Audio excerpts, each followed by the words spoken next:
Welcome 7th class students. So up to now we have completed 2 lessons. Now we are going to start third lesson. Your third lesson is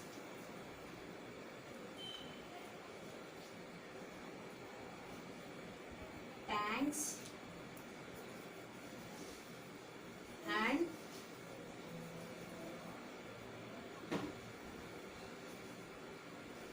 ground water.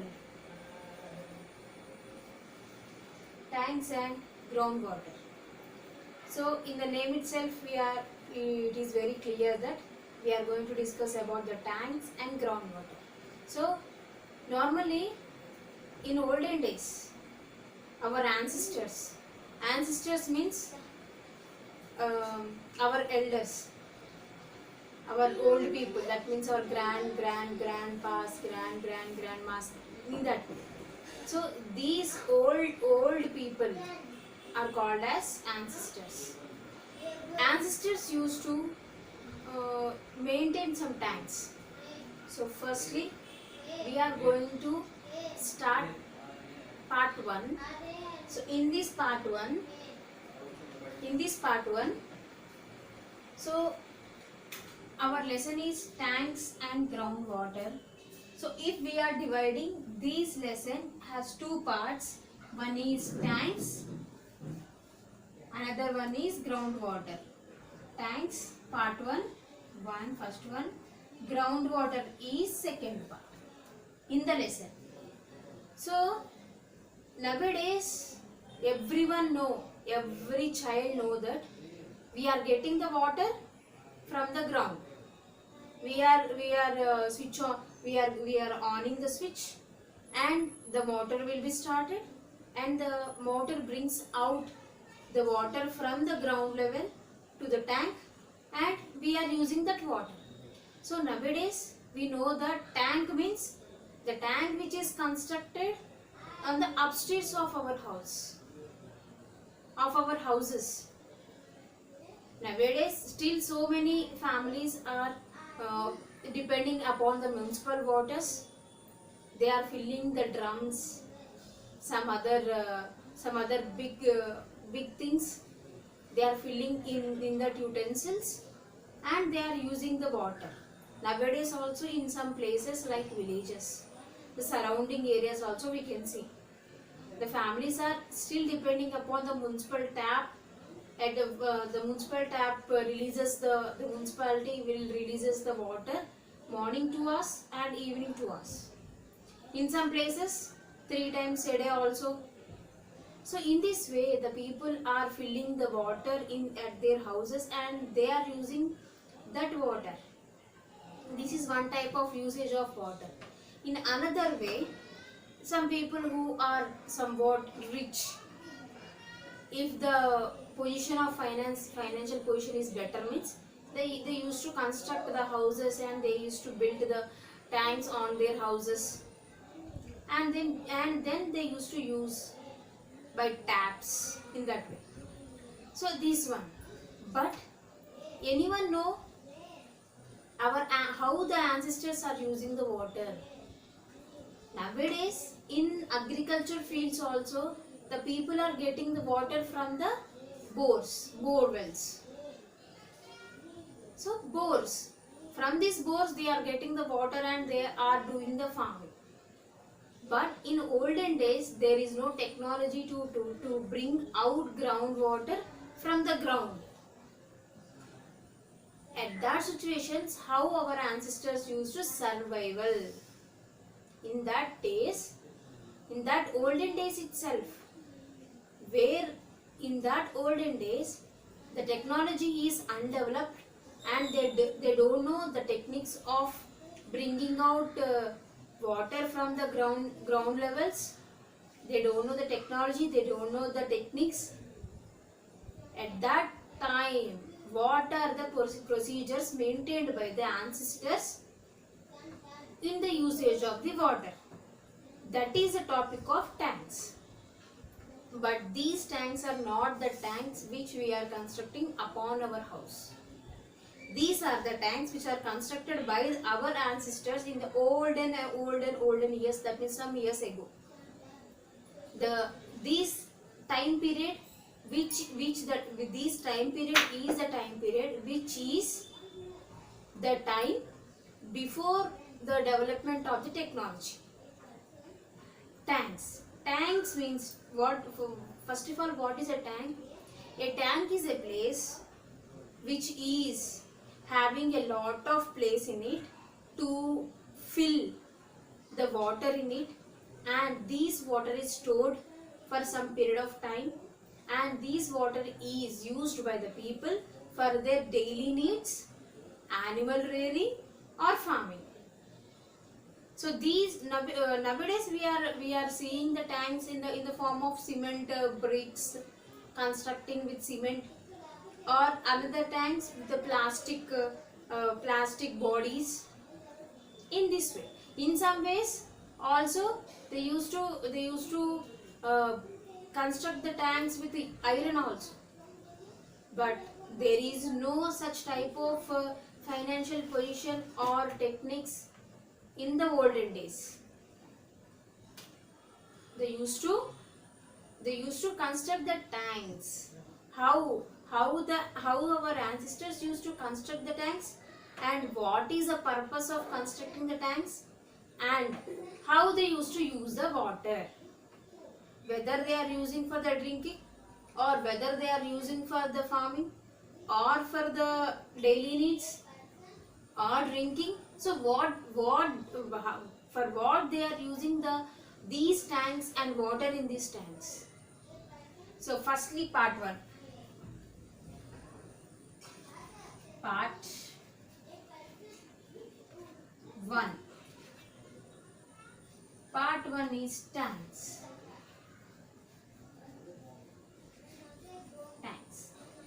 So first of all, I will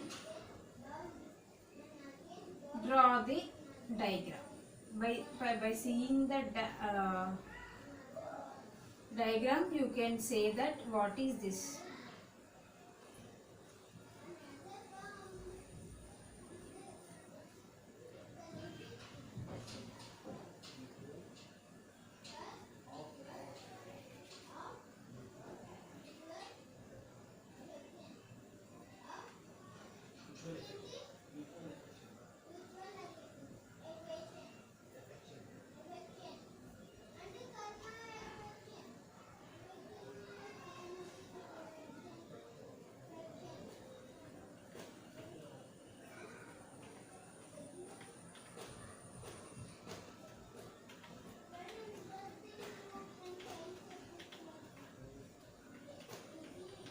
So by seeing this diagram, we can say, what is this?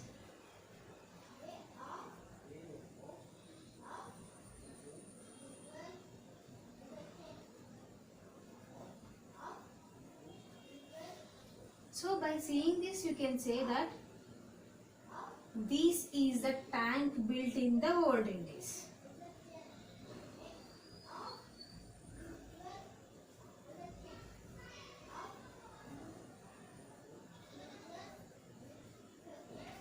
Water. So this is a diagram which is explaining us how the ancestors are constructing the tanks in olden days. So in this way, especially our ancestors are not using any other materials like cement, bricks or iron or anything. They used to construct the tanks with mud itself, clay mud or mud, and big rocks. So they used to arrange one pond in the farming areas. That means they used to side the mud. They used to arrange one pond. Cheruvu, in Telugu we can say that cheruvu, cheruvulu, plural cheruvulu, cheruvu. They used to arrange one cheruvu, and the mud which is taking from that cheruvu, they used to arrange like a bund roundly around that cheruvu. They used to arrange that mud like a bunds. Bunds means like walls. And these mud is supported with the big stones, and they used to arrange one small way like this. They used to arrange one small way from the tank to the downwards to the farming fields. These are the farms. They used to arrange the waterways, and they used to send the water to these places, and they used to see that is this water is carrying to the plants or not. This water will be transformed to these plants, and they used to grow the plants. In this way, the agriculture farming is going on in olden days. This water is stored. From where this water is coming to these tanks means they used to arrange the cheruvu at the low level of the ground, and in the rainy seasons, the water which is falling around that land used to form in the form of small streams.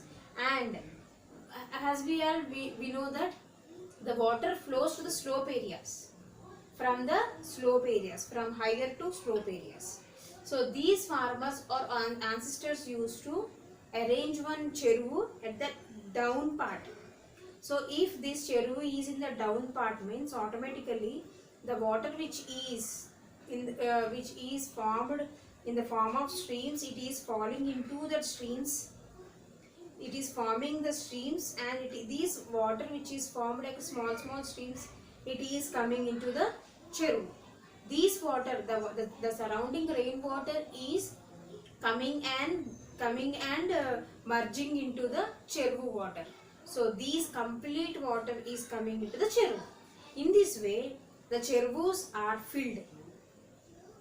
This complete rainy season is filled. The water in the cheruvu is filled by the rainy season completely, and at the same time, in the rainy season there is no need to open the tanks and give the water to the fields. Automatically the rain will falls on the farming fields, and automatically the water will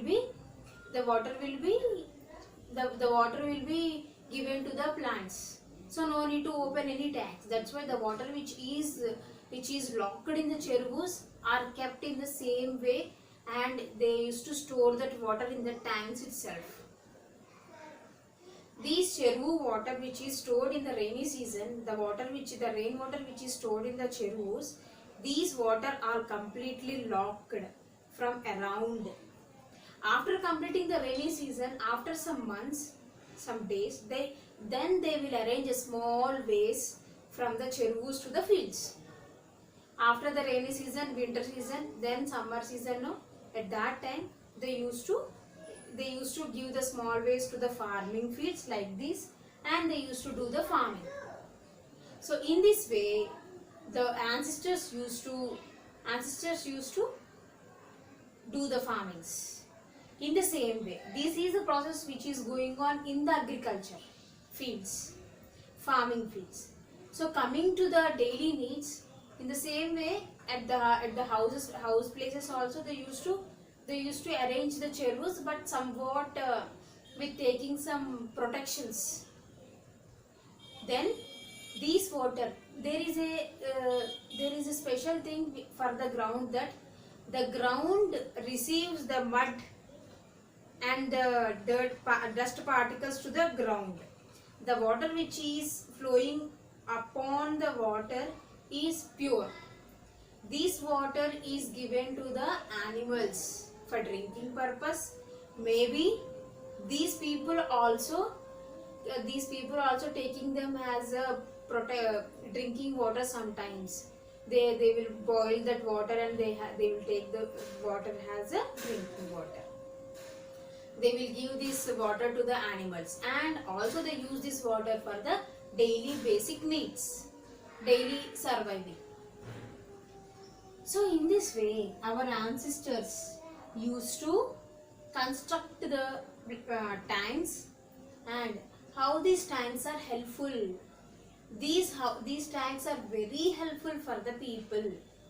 If they not only arranging one tank in one farming field, they used to arrange the chervus in a corners for the fields, 2-3 chervus in a farming field. So in that way, the people are arranging the tanks and they are filling the tanks in rainy season. Means these 2-3 chervus are filled. This water is used most of all half of the 6 to 8 months of the year. So in this way, the people are arranging the chervus and protecting the water or storing the rainwater. By these rainwater, the people are doing their farming, completing their daily needs, giving the water for the animal raiding also. So in this way, the people are completing their agriculture naturally, without using any fertilizers or any other. One more helping thing is also there from the chervus. These tanks or chervus which are constructed, the rainwater is flowing, the rainwater is stored in the chervus. These land and the surrounding lands of these chervus will be fertile. Why? Because the rainwater, the rainwater and the minerals which are present in the rainwater, and the streams are flowing here. The water is coming from somewhere and storing here. So the land of this chervu is very fertile. If there is any farming crop, means it will be very successful. So in this way, the tanks are very helpful for the ancestors. But nowadays also, so in some places, finger count people are only following this procedure. That means who can't afford such amount, they are using this process only. But so many members are using borewells. Borewells means the water which is under the ground will be taken up by using some tubes and machines, bores. By using the bore, the groundwater will be taken to the out, and this water is used. Nowadays, so many members are using the borewells. But tanks, in this way, tanks, chervus, storing the rainwater, all these are, I think, completely decreased, these processes. These processes are done in the olden days. At that time itself, the people are doing the farming naturally, and that time itself, the people are living their life without any dangerous diseases. But nowadays, we are for in a year, they used to in 1 year they used to take 5 to 6 crops, but in olden days only 2 to 3 crops, because more than 3 crops the land will lose its fertility. But nowadays they are giving more crops on that land to get that fertility, to get the crop to the home. They are using so many pesticides, fertilizers. So with the side effect of that, side effect of that fertilizers, the people are getting some other diseases. By these pesticides, by these fertilizers, some other new diseases are created. Indirectly, these fertilizers, pesticides, all these are creating some new diseases indirectly, and we are giving much amount for the treatment of the diseases itself. That's why nowadays everything is polluted, everything is not natural, everything is hybrid. In olden days, 1 kg tomatoes used to get 1 kg tomatoes minerals and proteins which are present in it. But nowadays, 1 kg tomatoes are containing only half kg of proteins or minerals. So this is the problem nowadays we are facing. But nowadays we are depending completely upon the borewells and groundwater. But now in olden days the ancestors used to use the chervus or tanks to do the farmings or complete their daily needs or for the animals also. So this is the tanks useful, how the tanks are constructed, and how the tanks are helpful for the people. These tanks are constructed for they used to build the walls of the tank with the mud and big stones. These border which is controlling this water is called as big bunds. So by this our part 1 is completed, tanks is completed. In the part 2 lesson we will start groundwater part 2. This one is part 2 in the lesson, this is lesson part 2. So this one we will start in the part 2 lesson. So until then, if you are having textbook, means draw this diagram for 3 times. So draw this and name everything. So this is the ancestors agriculture fields. Okay children, 7th class, draw this diagram. Thank you.